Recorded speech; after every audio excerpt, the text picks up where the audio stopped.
حضور میرا سوال یہ ہے کہ اگر خواب میں کوئی خلیفہ نظر آئیں تو کیا اس سے یہ تعبیر کی جا سکتی ہے کہ یہ سچی خواب ہے؟ یہ تو پتہ نہیں سچی خواب ہے کہ غلط ہے، آدمی سوچ سوچ کے بھی ہو جاتا ہے، لیکن ناموں کی تعبیر ہوتی ہے کہ نام خلفاء جو ہیں ان کے نام بھی اچھے ہیں اور نیک خواب ہے اور نیکی کی بات کر رہے ہیں، تو وہ سچی خواب ہوگی۔ اور اس کا اگر یہ تو سیاق و سباق سے پتہ لگتا ہے آگے پیچھے جو خواب کے ہے وہ کیا ہے، کس طرح کی ہے، مختلف خوابوں کی مختلف تعبیریں ہوتی ہیں، صرف ایک چیز کو دیکھ لینا تو بات نہیں ہے۔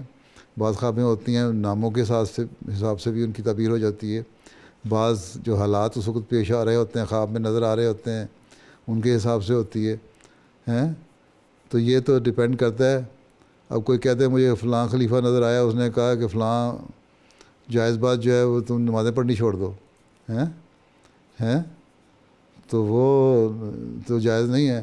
وہ ایک لطیفہ ہے، ہمارے ایک بزرگ ہوتے تھے، ان کا ایک بیٹا تھا، اکلوتا بیٹا، بڑھاپے میں پیدا ہوا، ٹھیک۔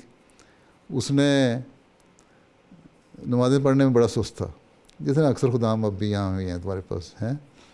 تو وہ کہتا اپنے ابا کو، بڑے امیر آدمی تھے، وہ بڑے لینڈ لارڈ تھے اور ایم ڈی ہوئے، بہت بڑی سیاسی پارٹی کے خاندان کے تھے۔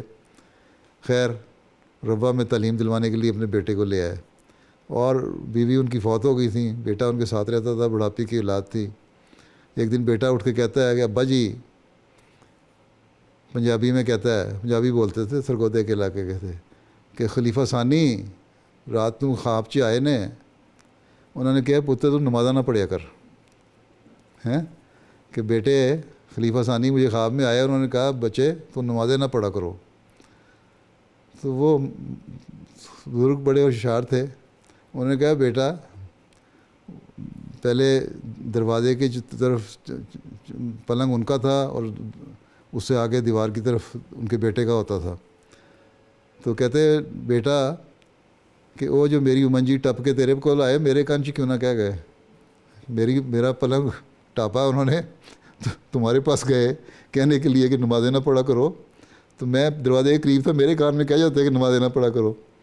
تو یہ اس طرح کی باتیں جو ہیں نا، یہ ڈپینڈ کرتی ہیں کہ خواب بنائی ہوئی ہے یا واقعی حقیقی خواب ہے۔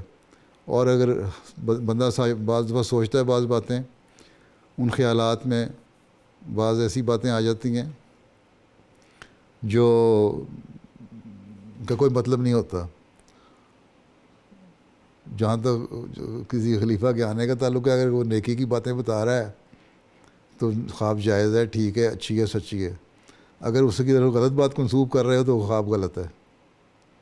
یہ تو انسانی سوچ پہ ڈیپینڈ کرتا ہے، ٹھیک ہے۔